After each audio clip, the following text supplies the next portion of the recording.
Welcome, friends, to another edition of Economic Update, a weekly program devoted to the economic dimensions of our lives, our jobs, our incomes, our debts, those coming down the road and facing us, and even more those facing our children.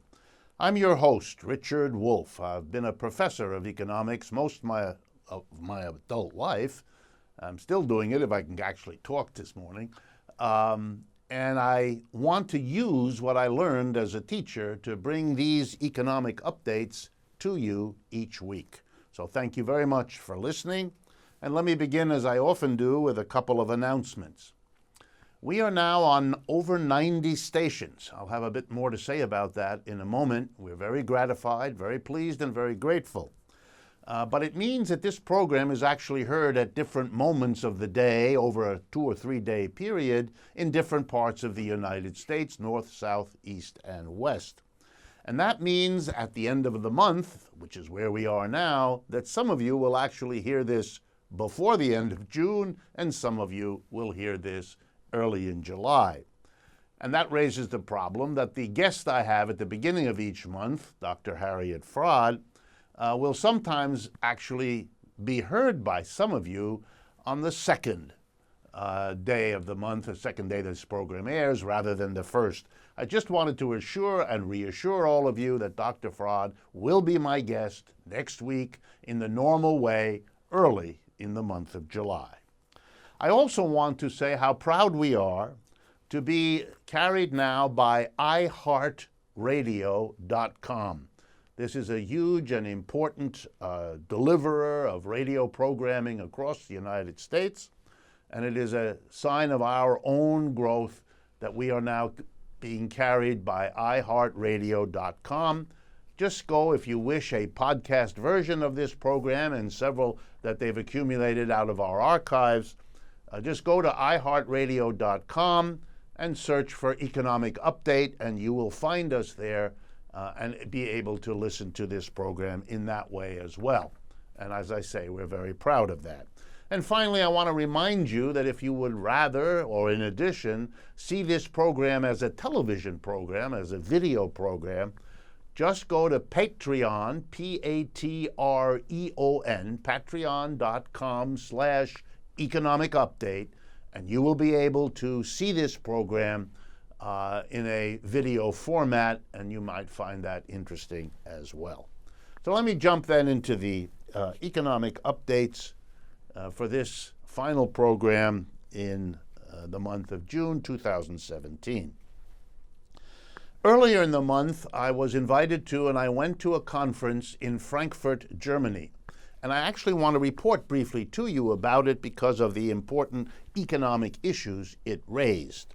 This conference was called Sanctuary Cities. It was a decision by the German organizers of this conference, which was for all of Europe, was a recognition by them of the leadership taken in the United States by churches, by communities, to be sanctuaries. And the word sanctuary means to keep themselves open to the free entry of immigrants, people from other parts of the world coming, in this case, to the United States, fleeing the lack of safety where they live, fleeing the lack of jobs and incomes for themselves and their families. Indeed, the very reason that all of the immigrants to the United States for 150 years or more have come here, at least when we're talking about those who came voluntarily. The slaves, of course, had a different story. The people who populated the United States initially, the Native Americans, were mostly killed off by the folks who came, a not so happy part of our history, but one that has to be faced and acknowledged as well. And so, having done that to those who were here originally, this is a country populated by immigrants who came here for one reason or another.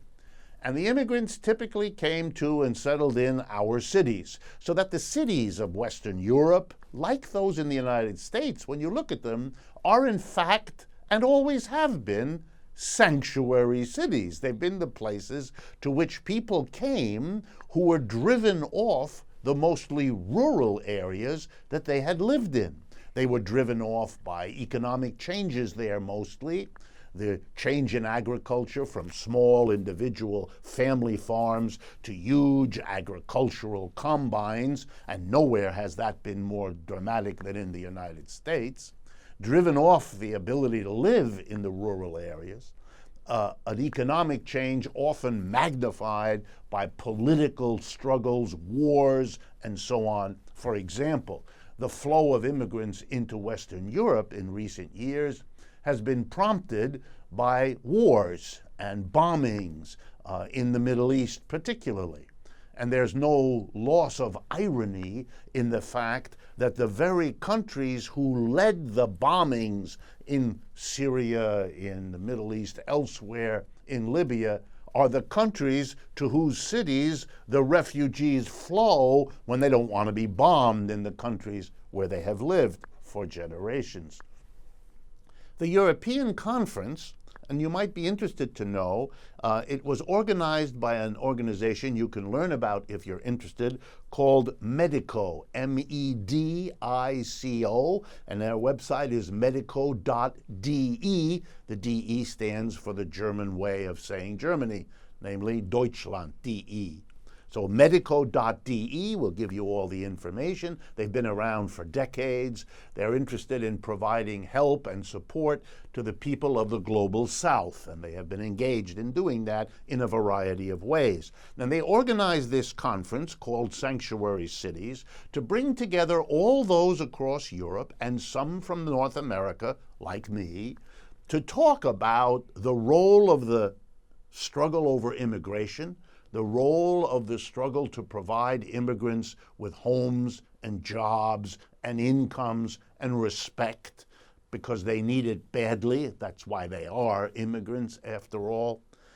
And I was struck at this conference by one of the many lessons I learned.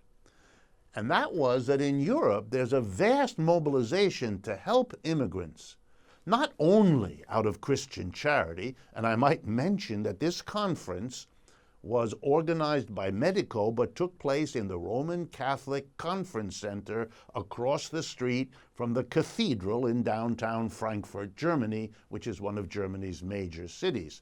It shows the support of the Roman Catholic Church, partly, I'm sure, because of the new Pope, who's not so new anymore, but who's made his impact on the church clear, that this was something the church also believed in. But it wasn't just these sorts of religious or charitable impulses. It was also, and I was struck by this, supported by working class movements who said the following that I found moving. What the immigrant wants who comes to our country, in this case Germany, but it was true for the others who came from other European countries. What the immigrant wants is a secure job, a secure income, safety. And that's what we all want. That's what every worker who was born in Germany wants too. And the immigrant who comes here wants what we want. That's the basis for us to have an alliance with them. We should work together to get for all of us what is our birthright. And when you add that the immigrants who come here are often coming because of the economic, political, and military burdens put on them in the countries from which they come, well, then we have a double obligation to work with them, but we can together make the changes in Europe that will give us what we all seek and deserve, rather than allowing the employer class to set us against each other by bringing in immigrants who are paid less than the folks who were here, by making changes in those countries they're coming from that destroyed livelihoods. We have a common enemy as well as a common alliance to get what should be provided by any economy in the world that deserves the respect of the people. So it was a very valuable conference. I was proud to have been asked to participate and to give some talks as part of it. And I thought you might be interested in what was discussed there. The movement to build sanctuary cities is very strong in Europe, as strong or stronger than it is here in the United States.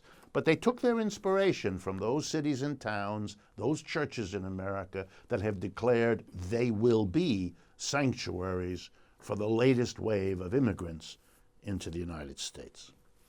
The second update I want to talk to you about is about McDonald's hamburgers. I assume I don't have to explain to you who and what they are.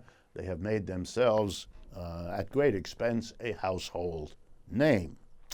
They announced this year that they are so excited, having had a very good year. Just for example, since January 1 of 2017, the value of a share of stock of McDonald's has gone up 25%. That's in 6 months. That's an extraordinary run. They are at the highest level of value of their shares in a long time. They're doing real well. And as part of doing real well, they made this proud announcement. Over the next little while, they are going to fire 2,500 cashiers at McDonald's restaurants and replace them with automatic kiosks. That's their word for it, a machine, in short, that will do what a cashier used to do. Bye-bye 2,500 people's jobs and incomes. And why are they doing that? They are doing that for the same reason that McDonald's does everything else, to make money, to make greater profits. And they see profits by firing 2,500 people whose salaries they don't have to pay anymore, and to replace them with machines, which over time will be a cheaper way to get that work done than having those people. And therefore McDonald's profits will go up, which is why they are doing this. Okay, let's talk about that. Number one, this doesn't exactly go along with creating America great again, does it? Because there's no prospect for McDonald's to lower its prices. It made no claim or announcement that it was doing that. If it's been saving money on these kiosks, we're not going to see it. We're only going to see our fellow citizens lose their work. Number two, this is partly a response to the fight for 15. There's a strong movement in America to get people, particularly folks like those who work at McDonald's, to get their salaries raised up to the glorious sum of $15 an hour, barely enough to live on as it is, but many McDonald's workers, among others, get paid well below that. And here's one way that McDonald's is responding to the demand of working people to get a minimum wage to live a decent life. Basically, what McDonald's is saying to them is what the business community has always said to people looking to raise their wages. Namely, you shall be happy with low wages because if you protest, you'll get no wages at all. In other words, if you press for higher wages, we will respond by not hiring you in the first place, by replacing you, in this case, with a kiosk, with a machine. This threat, low wages or no wages, is part of how capitalism has always worked. Is it necessary for things to be handled this way? And the answer is, of course, not at all. Here's why society ought not to handle it this way. Because, of course, even though McDonald's is just saving the wages of those 2,500 people, we know socially that the costs of having 2,500 people suddenly become unemployed are enormous. Many of those people will have medical problems. How do we know that? Because every bout of unemployment has produced them. Many of them will become depressed. Many of them will have family troubles because the income isn't there anymore, and the relationship between man and wife, husband and wife, or same-sex couples, doesn't matter. The tensions that are already always part of a relationship become more difficult if one or the other of them loses their job. And they will have to go for medical attention or mental health attention. Their children will be in an agitated household. Their schoolwork will suffer. You get the picture? The local community, with these people unemployed, won't get the taxes from their incomes that it used to get, and that will hobble what the local communities, and indeed what the whole country, can do with revenues that are reduced.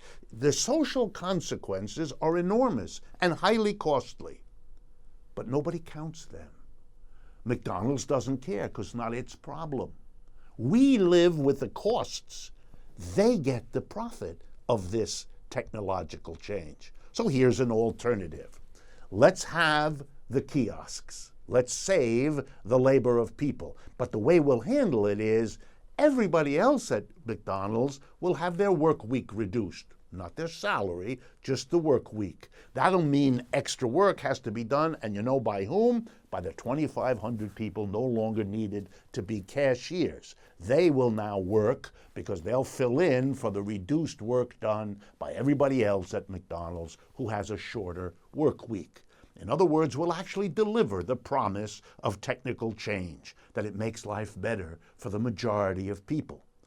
All of the people at McDonald's, and they have tens of thousands of employees, will enjoy a shorter work week because technology makes it possible. That will be good for the workers. Won't change the profits of McDonald's, but there you have it. Technology either improves the profits of capitalists or it improves the lives of workers. Capitalists running the show, you know how they go. They fire the 2,500 just like McDonald's said it would, but it doesn't have to be that way. My next economic update is about Travis Kalanick. Well, you may not know his name, although some of you I'm sure do. He was, until a week ago, the CEO of the Uber car service. Why did he get bounced out of that job? Because that's what happened. He got bounced out. He got bounced out because Uber has a lot of problems, and Uber has an internal tradition of sexual and other forms of harassment that are well documented, and of which, among other things, Mr. Kalanick liked to boast, unfortunately for him, in public, so that the big owners of shares of Uber basically got together and told him, you're out of here because your reputation and your behavior as an autocratic person who dictates in a crude way, who has sexual activities that are in the press, you've got to go. And you're out of here. And so he's out. But don't cry. He's a billionaire several times over, and the same people who pushed him out of the CEO job have left him as a member of the board of Uber, and that will be more than enough for him. He follows an interesting tradition. Earlier this year, Roger Ailes was bounced out of the CEO position at Fox News for many of the same sorts of reasons. And Jeff Bezos, the head of Amazon, is subject to similar, in some cases more or less, kinds of criticism. What does this tell us, and why do I talk to you about it? Because capitalism, the corporation as the unit of capitalism, is a very, very friendly institution for these sorts of people. People who are dictators, people who do not respect either women or underlings of any sort, people who like the culture of suck up and kick down as the way to organize a business. And they're so often found in these ranks, which is why I can so quickly put Roger Ailes and Bezos and Kalanick into the same category, that we have to realize this isn't about them as individual personalities. It's about a system that rewards such people, that promotes such people, that indeed venerates such people. That's the issue. How do we let them get to such a position rather than get the help they obviously need? That's a question of systems.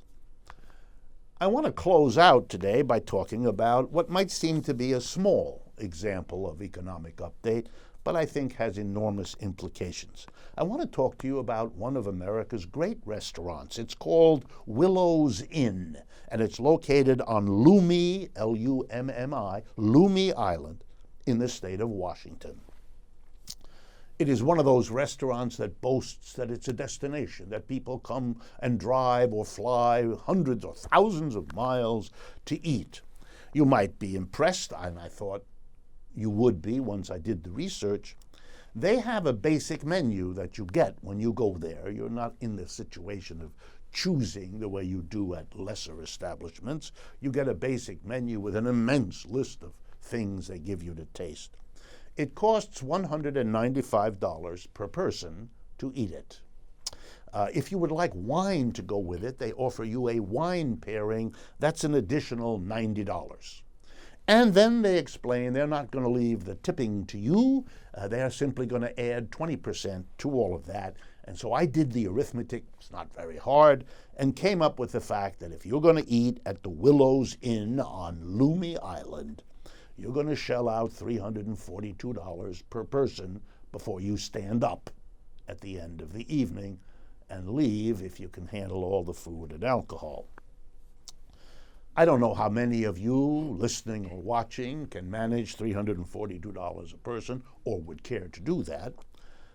But that's not why I'm telling you about this, although it does tell you something about the gap between rich and poor in the United States, even by itself. That's not why I'm telling you. I'm telling you because in the last week, the United States Department of Labor came down with a judgment about the Willows Inn. It turns out that they had underpaid their workers.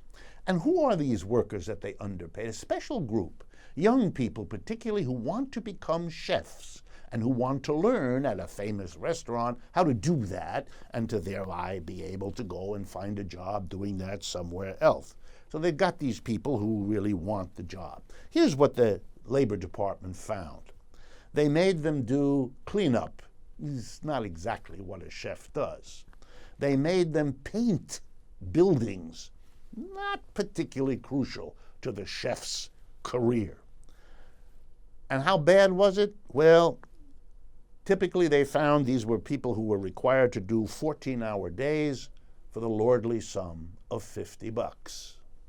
And as a result, the U.S. Department of Labor hit them with a $74,000 bill to make up the unpaid hours that they had forced these workers to work, because there are laws saying you have to be paid overtime if you do more than the 8 hours a day, which they hadn't done.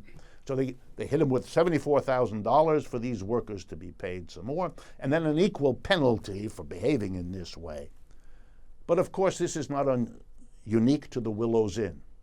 But what it does is teach us a lesson that I don't want anyone to miss. A good part of the extraordinary wealth and lifestyles of the super rich are based on and depend on ripping off average people on a massive scale. Can you enjoy the wonderful meal at Willows Inn? I'm sure you can. But that enjoyment has to be tempered by an awareness that in the kitchen and in the back and painting the building you enjoyed looking at is a level of abuse of human beings. Or to say the same thing in the way that a great analyst one did, capitalism is extraordinarily effective at producing and reproducing wealth. Unfortunately, it is a system that is at least as efficient as that in producing and reproducing poverty and abuse and mistreatment of human beings. And you might want to wonder whether we can't do better as a human community than a system that is constantly showing us that what is beautiful and successful and wealthy is wrapped up with all the things that are the opposites of that. Can't we do better than that? I think we can, and it's a premise of this program. Well, we've run out of time for the first half, but this note of poverty is something that capitalism reproduces. Because after all, underpaying workers, not paying for overtime, abusing them, taking advantage of their desire to become a chef, to make them do things that will not help them be chefs at all. This is a very old story of capitalism. We were led to believe 50, 100 years ago that laws were passed and decisions were made and rules were put into place that wouldn't happen. But here I am again in June of 2017 showing you this system does this everywhere, all the time, with or without the rules and the laws.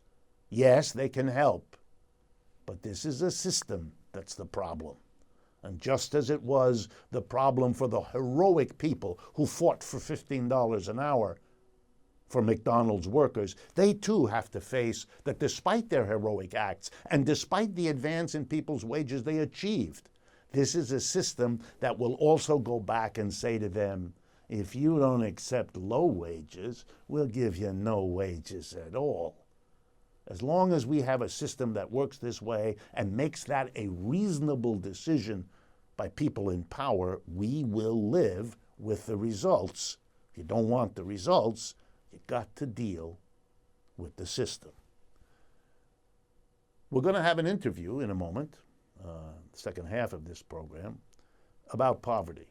But it's enough to say, before we do that we live in an economic system that is bequeathing poverty to a growing number of people, relative and absolute. The program that you're hearing is brought to you by a group of people, Democracy at Work by name, who want you to take a look at the websites they maintain, because there's a great deal more information there than we can give you on this program. The websites, two of them, whose names I'll give you in a moment, are available to you at no charge whatsoever, 24/7. They allow you to communicate with us, tell us what you like and don't like about the program, what you'd like us to be doing. They allow us, with the click of your mouse, to follow us on Facebook, Twitter, Instagram. We ask you, as we often do, be a partner. Work with us. Spread the word about this program and about what you learned here to the other people in your job, in your home, in your neighborhood. We want to reach people with the awareness of these things that we analyze on this program, and you are our best ally in getting that job done. And the websites are materials for you to use in any way you like. The first one is Democracy at Work. That's all one word, democracyatwork.info. Very simple. And the other one is RD Wolf, my name, 2 F's at the end, rdwolf.com. Either of those websites has all the capabilities I just ran through with you. Please make use of them. Stay with us after a very short intermission. We will be right back.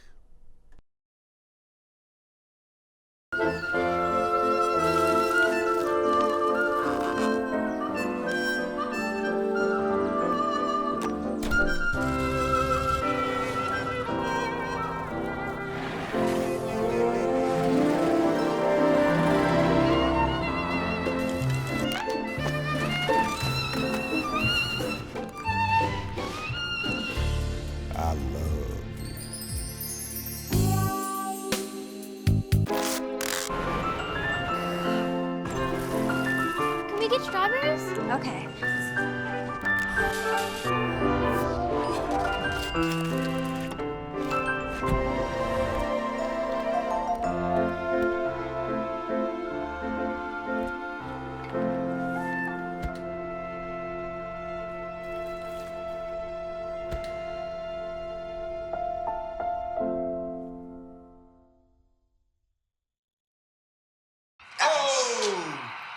Checking your fantasy league? Nah, just my 401k statement.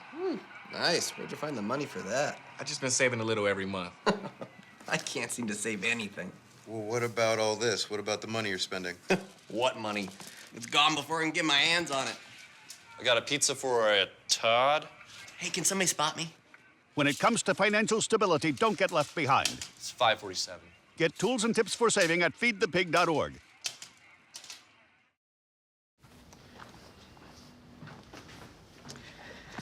All right.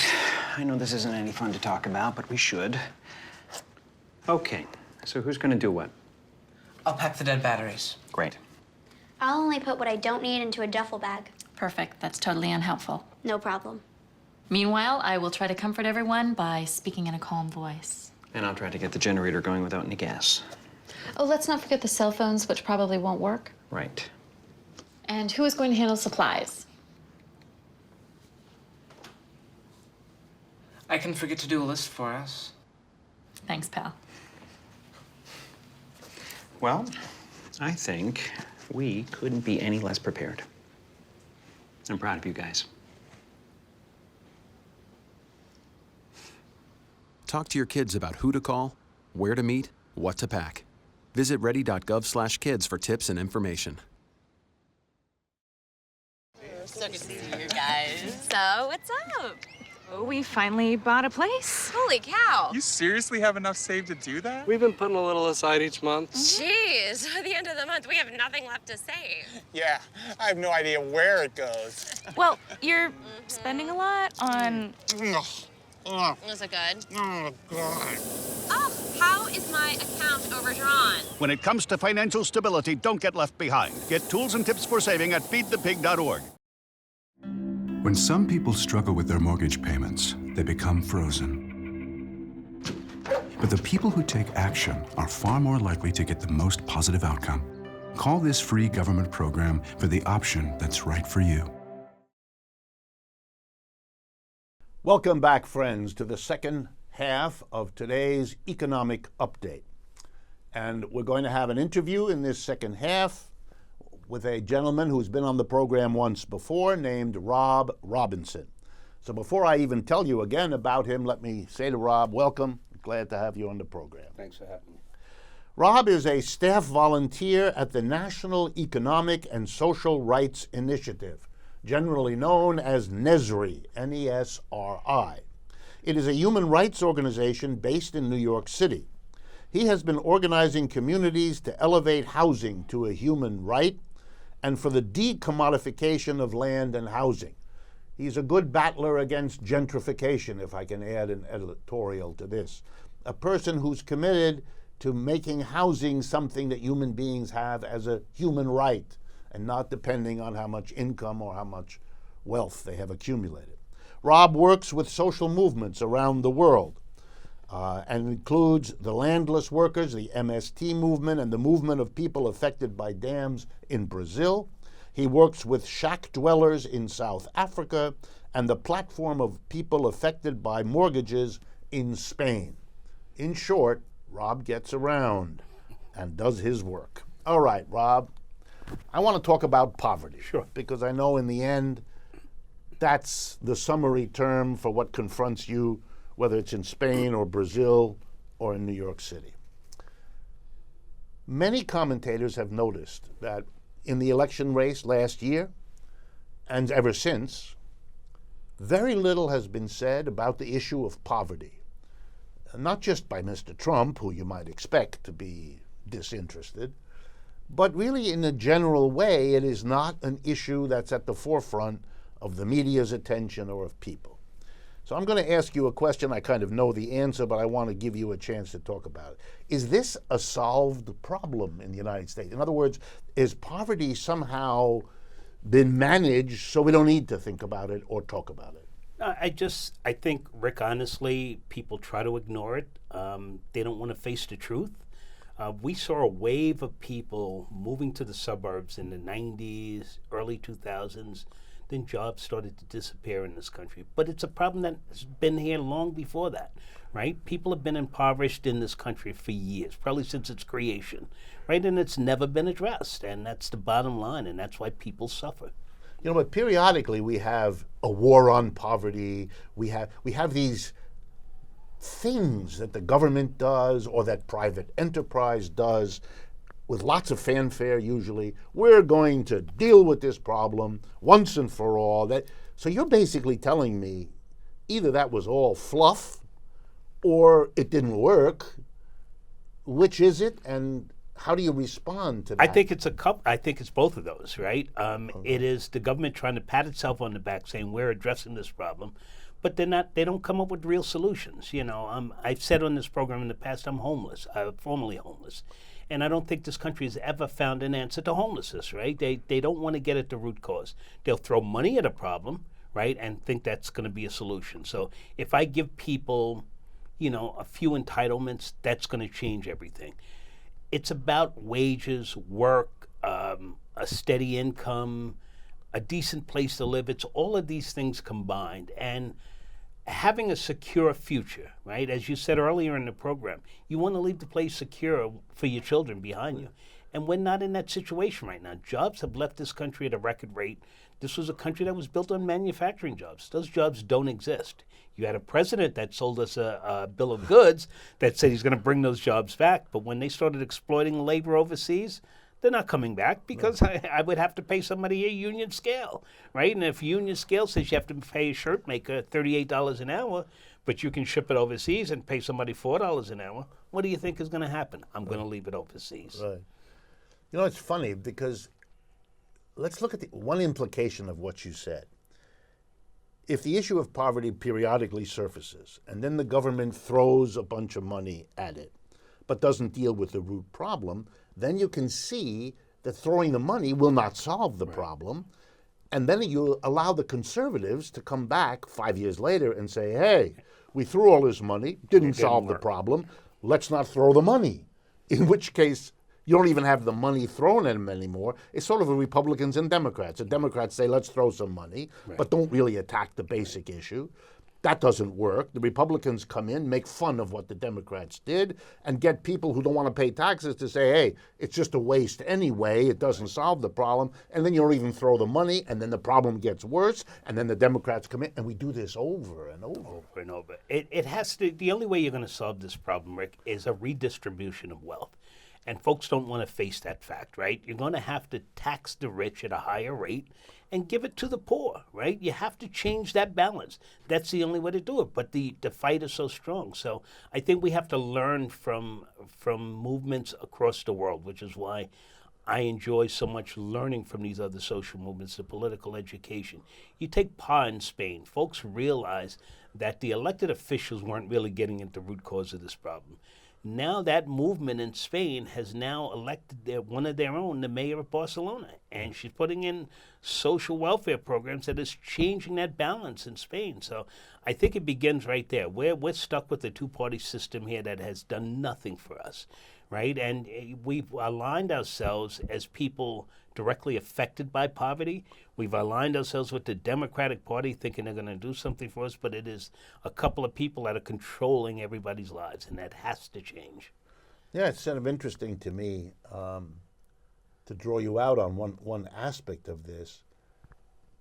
There is some talk recently that the kinds of social problems, particularly poverty, that at least some people said were concentrated in non-white communities across America.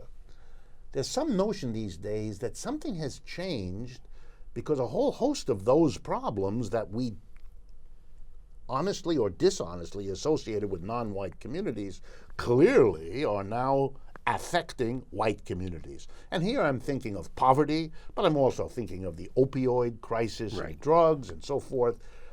Is there a meaningful way in which the poverty problem has changed its racial or its color dynamics, its composition that you can tell us about? It has definitely changed. As I was alluding to earlier, I said there's been a movement of people to the suburbs, right? Started as far back as the 70s. I grew up on Long Island, and it's a perfect picture of this, right?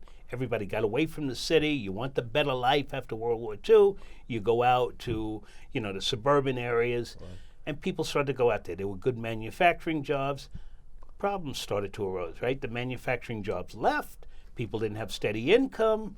All of a sudden, they fell behind on their mortgages. They faced foreclosure and eviction, right? All of these things add up. They had a high tax base, some of those houses. You look at parts of Long Island where I grew up, and you see it looks desolate. Boarded up houses falling into a state of disrepair because people have no way of keeping up with it. So I think it has changed, right? And I think the poverty numbers are changing drastically. You used to say it was concentrated in the urban centers. It has now moved to suburban areas and rural areas. It definitely has. And I think, as you mentioned earlier, we know that with the farmlands. As you go out to the middle of the country, it is definitely reared its ugly head. So it's become suburban as well as urban? Absolutely. Become white as well as non-white? Absolutely. So in a sense, we've generalized the problem, and that can only be accounted as making it worse, not making it better. I would think it makes it worse, but then when you have the poor whites who don't want to align themselves with poor people of color, and then they put somebody like Trump in office thinking that their life is going to suddenly change all of a sudden, then they dig a deeper hole, right? Things get a little bit worse. And I don't think people realize that, right? This is going to be an education on the fly for people the next 3.5 years in this country. It's going to be an education that I don't think they were expecting, to be educated this way, but there's going to be some revealing facts, and things are not going to change that easily. And there then could be, if I understand your argument, there could be a fairly dramatic shift if white communities that hoped Mr. Trump would somehow solve their problem, middle and low income white people, if they feel betrayed, let down, deceived, boy, could you have a shift in American politics in a hurry. I absolutely believe that, Rick. I think what has to happen is just that, but I'm wondering if those populations will be willing to align themselves. This country is built on 400 years of separatism like that, right? I don't want to align myself with people of color, but I think at this point you need to, right? You're going through the same things they did for 400 years. So you don't hear black people raising up so much. I mean, there are movements and folks fighting against it, but they've lived this all their lives. This is something they've always had to live. I think the shock for poor whites is like, holy cow, this is happening to us now. This is real. This is something else. So you do. And that would be the explanation for voting for Trump in the first place. Right. And I think you do have movements. There are movements around the country that are organizing this. We all know Reverend Barber from Moral Mondays down in North Carolina has come into New York City. He's with the Kairos Center at Union Theological Seminary. They're reenacting Martin Luther King's Poor People's Campaign, right? Trying to organize people around the country on this issue of poverty. There's the Assembly to End Poverty. While I think these are noble efforts, I don't know. I think there's a gap there between elders and young folks. I think that's another collaboration that has to happen, right? These are voices of elders that have had the lived experience for a number of years, but they aren't so willing to engage younger folks in these campaigns. So that will be an issue to... I think it will. I think, until they seriously reach out and really reach out to a broad section of the community, they're going to struggle, right? This is something you have to bring everybody into. Everybody's going to experience this, and it's not going to go away right away, right? This is something that's going to be long term, and it may not go away in you and I's lifetime, and, it's going to be around for folks in younger generations. Okay, let me switch a little and ask you, because you're active in this area. Are there movements now, and I'm thinking particularly in the United States, but you don't have to limit yourself, are there movements of poor people with their allies throughout the community to make poverty an issue around which, not just to mobilize the victims of our economic system, but everybody who sees what's going on? Is that happening, or are we not seeing? I think it is. I think, we had Bernie running for president, and I think the movements that came from organizing around Bernie or standing for that, he got it, right? He made it real. He made this a real issue. The problem I personally have with Bernie, he aligned himself with the Democratic Party. I think he should have just said, I'm a socialist, and go on like that and say we need change, right? And socialism isn't so bad. Right? And just change the way people think. I think we need a drastic shift like that. There are movements, as I said earlier, they're out there. The Kairos Center is doing the Poor People's Campaign, the Assembly to End Poverty. But the Assembly to End Poverty, while I know many of these folks, they've been around for years, and much hasn't changed because their message is the same, right? And they're not, we don't have a habit of pushing people into political office or engaging people in our social movements here in the U.S. around those particular issues. When you go outside of the U.S., you go to places like Brazil, the Labour Party, England with Jeremy Corbyn. These are folks that are organizing around these issues and promoting a candidate that believes in what they believe in. And I think we have to get on board with that here. Yeah, and the establishment, Republican and Democrat, seem to feel here that they remain in control, that they are not seriously threatened from below by people who want exactly what you just said, and somehow that seems to be a stumbling block, at least for the moment. It is. Again, I think the best way is for us to replicate what happened in, let's say, Spain, right? Or even, it was a long-term move. It didn't end up well in Brazil, but they eventually got their candidate in office. The Labour Party got elected. You look at Syriza, that didn't end well either, but these were folks that said, we need change, right? And we need somebody from the ground up, somebody who understands our issues, and we need to elect them to office. I don't know. I think the two-party system is so ingrained in us here that we say we can't change it. This is it, and we're, status quo. We'll just pick the best candidate between the two and go with it, right? The lesser evil. Exactly. And when you look at it, I often like to say when I speak publicly, like you have the Republicans on the right, the Democrats on the left, and here's the middle, right? So there's not much of a difference. We really need a different party here. The Greens, speak the right language, but they haven't put forth a strong platform, right? And I think that's the problem. They have the right idea, but they haven't done a strong enough platform, and they usually put people up on the platform who have a big voice, right? It's not about big voice. You have to have a vision. You have to have a vision and know how to implement that vision, and I think that's an important factor that we often lose in social movements here. All right, let me push you in a little bit of a different direction, partly coming out of our program here and what we talk about. One of the ways to see the issue of poverty is to go to the root of it and to say, look, you're poor because you don't have a lot of money. And you don't, as you stress, and I think you're quite right, you don't have just enough money, but you don't have a secure flow of money to enable you to plan and run your life in a human way.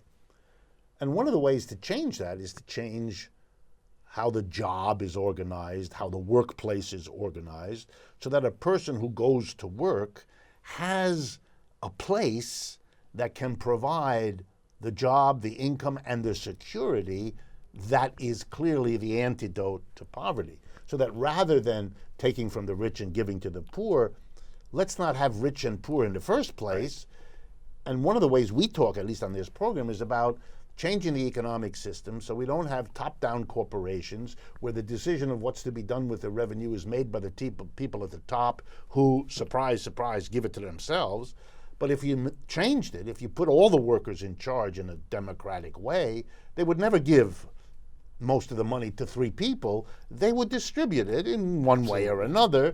It's not that everybody gets the same. That's unlikely to happen, but that it would be a much less unequal society and therefore not put us against one another, because the notion that everybody ought to have a job and an income and some security is one that I think is a majority perspective anyway.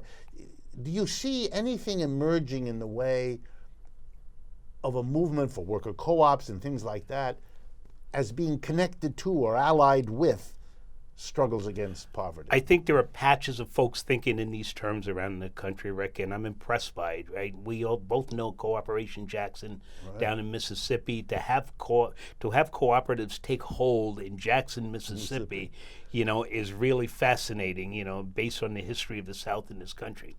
But I think there are two problems involved with this, right? We have to get out of the notion, many of us still think in terms of the narrative that we've inhaled all our lives, right?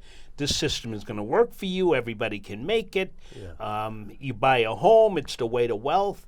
Right. These are narratives that were just spoon-fed to us year after year, generation after generation, and they've proven themselves not to be true, but we still feed into them. But I think want somehow to believe it. They really want to. They want to buy into this. This is the greatest country in the world. Maybe it was built on a premise, but it's not holding true for a lot of people. It's a certain power brokers sitting at the top, right. So cooperatives, I do think, is the way. It's a good start, right? So you see farm cooperatives coming up now, food cooperatives, many jobs. I think that is the way to go. I talk about decommodification of land and housing. Put land in a community land trust, let the community govern the land, changes your life totally, man, right? Housing will be made truly affordable if it's sitting on a land trust. Right. We have to think differently and creatively and get out of those narratives. We are never going to win that war when land is a commodity. Your life is in upheaval constantly.